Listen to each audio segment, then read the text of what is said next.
Mga ka-Erts, eto na naman tayo sa isang kwento na siguradong magbibigay sa inyo ng halo-halong emosyon, kilig, intriga, at konting kaba. Dahil ang usapan ngayon, hindi biro. Ang dating sweet at tahimik na samahan, ngayon ay may bahid na ng tensyon. Ang tanong ng lahat, ano ba talaga ang nangyayari kay VNC? Sa unang tingin pa lang sa mga kumakalat na screenshots, mapapansin mo agad na may bigat ang bawat salita. Hindi ito basta simpleng tampuhan lang. May lalim, may pinaghuhugutan, at higit sa lahat, may damdaming pilit pinipigilan, pero unti-unti nang lumalabas. Ngayon ko nakikilala yung totoong concern sa akin, isang linya na parang simple lang, pero kung iintindihin mo, parang may tinutukoy. Parang may taong dati akala niya kakampi, pero ngayon, nagiging dahilan na ng pagdududa. At heto pa, wag ako ang patahimikin niyo yung gumagawa ng may issue. Grabe mga idol, dito pa lang, ramdam mo na agad ang tapang ni VNC. Hindi na siya yung tahimik lang. Hindi na siya yung laging umiintindi. Ngayon, lumalaban na siya. At kapag ang isang taong matagal na nahimik ay nagsalita na, ibig sabihin, sobra na. Pero ang mas lalong nagpapainit sa sitwasyon, yung pangalan na tahimik lang pero ramdam ang presensya, si Kailan Gap-edo. Mga ka-Erts, alam naman natin kung gaano kasolid ang samahan nila dati. Yung mga ngiti, kulitan, at simpleng tinginan, doon pa lang, maraming fans na ang kinilig. Hindi man direktang sinasabi, pero ramdam mo yung koneksyon nila. Yung tipong hindi kailangan ng label, kasi kusa mo nang nakikita. Kaya ngayon, ang tanong, kasama ba si Edo sa tinutukoy ni VNC? O isa lang siyang nadadamay sa sitwasyon? Dahil sa isang banda, may mga nagsasabi na baka si Edo ay nananatiling tahimik para iwas gulo. Pero sa kabilang banda, may mga fans din na nagtatanong, bakit parang walang aksyon? Bakit parang hinahayaan lang? At dito napapasok yung pinaka nakakakilig, pero masakit din. Paano kung sa likod ng mga linyang to, may halong tampo? Paano kung ang mga salitang matitigas, ay galing sa pusong nasasaktan? Dahil minsan, hindi naman galit ang unang nararamdaman, kundi lungkot. At kapag hindi na kayang itago, nagiging ganito, diretso, matapang, at walang preno. At ang pinaka-tumatak sa akin, mga idol, hindi nyo pwedeng diktahan ang damdamin ko. Ibig sabihin, may pumipigil. May gustong mag-control. At si VNC, ayaw na niyang magpa-control. So ngayon, saan papunta ang lahat ng to? Maghihintay ba si Kailan Gap-edo at aayusin ang lahat? O ito na ba ang simula ng isang malaking pagbabago sa kanilang samahan? Mga ka-Erts, hawakan nyo na ang puso nyo, dahil sa susunod na segment, mas lalalim pa ang kwento. May mga detalye na lalabas, na posibleng magbago sa tingin natin sa lahat. Mga ka-Erts, kung akala nyo hanggang doon lang ang lalim ng sitwasyon, nako, mas lalo pa itong umiinit. Dahil habang dumarami ang naglalabasang mensahe at reaksyon ng netizens, mas nagiging malinaw na hindi lang ito simpleng emosyon, kundi isang kwento na matagal nang kinikimkim. Balikan natin yung isa pang linya na kumalat, "Faye po, walang sino man ang nagsasabi ng dapat kong gawin." Grabe to mga idol. Hindi lang ito pagtatanggol sa sarili, kundi isang malinaw na pahayag na si VNC ay pagod na sundin ang dikta ng iba. Ibig sabihin, matagal na siyang may pinipiling manahimik kahit gusto na niyang magsalita. At dito na nagsisimula ang intriga. Sino nga ba ang tila nangingialam sa mga desisyon niya? May tao ba sa paligid niya na gustong kontrolin ang kilos at damdamin niya? O baka naman, may isang taong malapit sa kanya na hindi niya kayang kontrahin noon, pero ngayon, kaya na niya. At syempre, hindi mawawala sa usapan ang pangalan ni Kailan Gap-edo. Habang si VNC ay unti-unting naglalabas ng saloobin, si Edo naman, nananatiling tahimik. Walang pahayag, walang depensa, walang kahit anong malinaw na sagot. At alam nyo naman mga ka-Erts, minsan, ang katahimikan, mas malakas pa kaysa salita. May mga fans tuloy na nagsasabing baka si Edo ay nasasaktan din, kaya pinipili niyang manahimik. Yung tipong gusto niyang ayusin, pero hindi niya alam kung paano sisimulan. Kasi baka sa bawat salitang bibitawan niya, lalo lang lumala. Pero meron ding ibang anggulo. Paano kung ang katahimikan na yun ay hindi dahil sa sakit, kundi dahil sa pag-iwas? Pag-iwas sa responsibilidad. Pag-iwas sa mas malaking issue. At dito napapasok ang kilig na may kasamang kirot. Dahil sa kabila ng lahat ng to, may mga netizens pa rin na naniniwala na may espesyal na ugnayan sa pagitan nila. Na baka sa likod ng tampuhan, ay may pagmamalasakit pa rin. Na baka ang bawat salitang matapang ni Viancy, ay may kasamang pag-asa na mapansin siya, lalo na ni Edo. Aminin natin mga idol, iba pa rin kapag ang pinagmumula ng sama ng loob ay isang taong mahalaga sa'yo. Hindi ka naman masasaktan kung wala kang pakialam, di ba? Kaya ngayon, mas lalong umiinit ang tanong. Magbibitaw na ba ng salita si Kalenggap Edo? O hahayaan niyang si Viancy ang maglabas ng lahat, kahit siya ang tamaan? At habang tumatagal, mas dumarami ang nag-aabang, hindi lang sa sagot, kundi sa posibilidad. Posibilidad na baka sa gitna ng gulo, may aamin. Na baka sa gitna ng intriga, may magtatapat. Dahil minsan, ang mga ganitong sitwasyon, hindi na uuwi sa tuluyang hiwalayan. Kundi sa mas matibay na pag-unawa, kung pipiliin lang nilang ayusin. Pero ang tanong, pipiliin ba nila? Mga ka-Erts, sa susunod na segment, may mas mabigat pang detalye na lalabas. May isang bagay na posibleng magpabago sa pananaw ng lahat, lalo na sa katahimikan ni Edo. Mga ka-Erts, dito na tayo sa punto na mas lalong nagiging komplikado ang lahat. Dahil habang patuloy ang pananahimik ni Kalenggap Edo, may isang detalye ang napansin ng mga netizens na talagang nagpainit ng usapan. Hindi na lang ito tungkol sa mga salitang binitiwan ni Viancy, kundi sa timing. Oo mga idol, timing.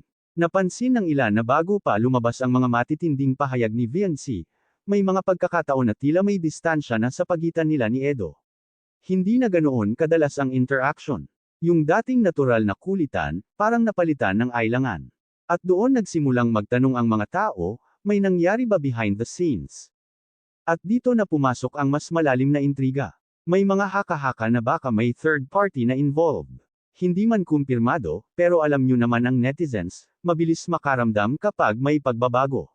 May mga nagsasabi na baka may bagong taong nagbibigay ng atensyon kay Viancy, o kaya naman, may ibang pinagkakaabalahan si Edo na hindi na niya naibibigay ang oras na dati ay kay Viancy na pupunta. Pero teka lang mga ka-Erts, bago tayo magpadala sa haka-haka, balikan natin yung emosyon. Dahil sa bawat salitang binitiwan ni Viancy, hindi ito tunog selos lang. Mas malalim, mas personal, parang may pinuprotektahan siyang sarili niya, parang ayaw na niyang masaktan ulit. At dito napapasok yung pinaka nakakakilig na tanong. Paano kung sa kabila ng lahat ng to, may nararamdaman pa rin si Viancy para kay Edo? Kasi aminin natin, kung wala na talaga, madali lang manahimik. Madali lang ay ignore. Pero yung magsasalita ka, lalaban ka, ipaglalaban mo yung nararamdaman mo, ibig sabihin, may halaga pa. At si Edo, ang katahimikan niya ngayon, pwedeng dalawang bagay lang yan. Una, iniipon niya ang tamang salita para sa tamang oras. O pangalawa, wala na talaga siyang masasabi. At doon kinakabahan ng mga fans. Dahil kung pipiliin niyang manahimik hanggang dulo, baka tuluyan ng lumayo si Viancy. Pero kung bigla siyang magsasalita, at aamin, doon napapasok ang kilig na hinihintay ng lahat. Imagine yung mga idol, sa gitna ng gulo, biglang may isang confession. Yung tipong hindi na kayang itago. Yung tipong masasabi niya, hindi kita kayang mawala. Grabe, paniguradong sasabog ang social media kapag nangyari yun. Pero sa ngayon, ang realidad, hindi pa natin alam. Ang alam lang natin, si Viancy, handa nang magsalita. At si Edo, patuloy na sinusubok ang pasensya ng lahat sa kanyang katahimikan. Kaya ang susunod na mangyayari, posibleng maging turning point. Maglalabas ba ng mas matinding revelasyon si Viancy? O si Edo na ang gagalaw para pigilan ang tuluyang paglayo? Mga ka-Erts, sa susunod na segment, may isang detalye na posibleng magpabago ng lahat, isang clue na maaaring magdugtong sa lahat ng piraso ng kwento. At kapag nalaman nyo yun, baka masabi nyo, kaya pala. Mga ka-Erts, eto na yung sinasabi kong detalye na posibleng magpabago ng lahat. Habang abala ang lahat sa pag-aanalisa ng mga linyang binitiwan ni Viancy, may isang maliit pero napaka-importanteng clue ang napansin ng ilan, at ito ay may kinalaman sa mga taong nasa paligid nila. Oo, hindi lang pala ito tungkol kina Viancy at Kalenggap Edo, kundi pati sa impluwensya ng mga taong nakapaligid sa kanila. May mga netizens na nagsimulang mag-connect ng dots. Napansin nila na sa mga nakaraang araw, may mga subtle na pagbabago sa mga galaw ni Viancy, kung sino ang madalas niyang kasama, kung sino ang nagbibigay ng suporta sa kanya, at kung sino ang tila nagbibigay ng lakas ng loob para magsalita siya ngayon. At dito na lalo pang umiinit ang intriga. May mga nagsasabi na baka may taong nag-udyok kay Viancy na ilabas na ang lahat. hindi para magulo, kundi para ipaglaban ang sarili niya. Pero may iba rin na nagsasabi, paano kung may taong naglalagay ng duda sa isip niya? Mga idol, alam naman natin, minsan, kahit gaano katibay ang isang samahan, kapag may pumasok na impluwensya, pwedeng mabago ang takbo ng lahat. Pero eto ang mas nakakakilig na anggulo. Paano kung sa kabila ng lahat ng ingay sa paligid, ang gusto lang talaga ni Viancy ay marinig ang boses ng isang tao, si Edo. Dahil aminin natin, kung may mahalaga kang tao, kahit anong payo ng iba, kahit anong sabihin ng mundo, ang hihintayin mo pa rin ay siya. Yung mismong taong gusto mong makausap. Yung taong gusto mong umintindi sa'yo nang walang halong panghuhusga. At dito napapasok yung masakit na realidad. Hanggang ngayon, wala pa ring malinaw na sagot mula kay Kalinga Edo. At habang tumatagal ang katahimikan niya, mas lumalakas ang loob ni Viancy na panindigan ang nararamdaman niya. Parang sinasabi niya, kung hindi ka magsasalita, ako na. Grabe mga ka-Erts, dito mo makikita yung lakas ng isang taong matagal nang nagtitimpi. Pero alam nyo kung ano ang pinaka nakakabigat. Yung possibility na baka nagkakasalisi na sila. Na habang si Viancy ay naghihintay ng sagot, si Edo naman ay naghihintay ng tamang timing. At sa pagitan ng dalawang paghihintay na yun, unti-unting lumalayo ang isa't isa. Pero hindi pa huli ang lahat. Dahil minsan, isang hakbang lang ang kailangan para maayos ang lahat. Isang pag-amin, isang paglapit, isang tapang na sabihin ang totoo. Kaya ngayon, ang tanong ng lahat, sino ang unang gagalaw? Si Viancy ba, na patuloy nang lumalaban para sa sarili niya? O si Kalinga Edo, na posibleng may tinatagong dahilan kung bakit siya nananahimik? Mga ka-Erts, sa susunod na segment, mas lalalim pa ang emosyon. May posibilidad na may isang hakbang na gagawin, na pwedeng magbago sa direksyon ng kwentong to, either sa kilig, o sa tuluyang paglayo. Mga ka-Erts, eto na yung punto na hindi na lang basta intriga ang usapan, kundi desisyon na. Dahil sa gitna ng lahat ng nangyari, may isang bagay na unti-unting lamilinaw, si Viancy, hindi na siya yung dati na maghihintay lang. Ramdam na ramdam sa mga huling mensahe niya na may pagbabago. Hindi na siya naghahanap ng sagot, parang handa na siyang tanggapin kahit ano pa yon. At doon napapaisip ang marami, ito na ba yung moment na pipiliin na niyang unahin ang sarili niya? Hindi niyo pwedeng diktahan ang damdamin ko. Mga idol, hindi lang ito simpleng linya. Isa itong deklarasyon. Parang sinasabi niya na sapat na ang pananahimik, sapat na ang pagpipigil, at sapat na ang pag-a-adjust para sa iba.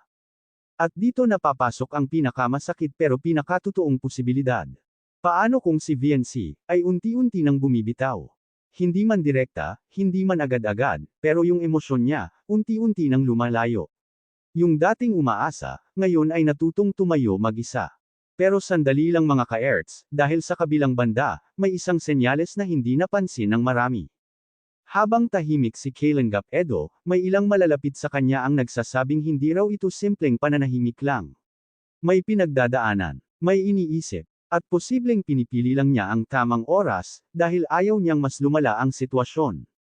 At kung totoo yun, ibig sabihin, hindi pa siya sumusuko. Dito napapasok yung pinaka nakakakilig na, what if, ng lahat. Paano kung sa huling sandali, bago tuluyang bumitaw si Viancy?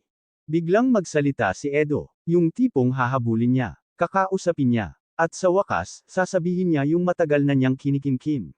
Isipin niyo mga idol, sa gitna ng lahat ng gulo, may isang eksenang mangyayari. Magkaharap sila, walang ibang tao, walang ingay. At doon lalabas ang katotohanan.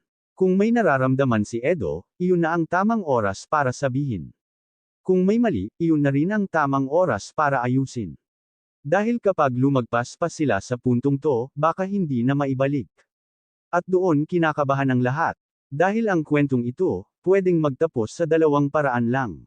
Isang pagbabalikan na mas matibay. O isang paglayo na wala nang balikan.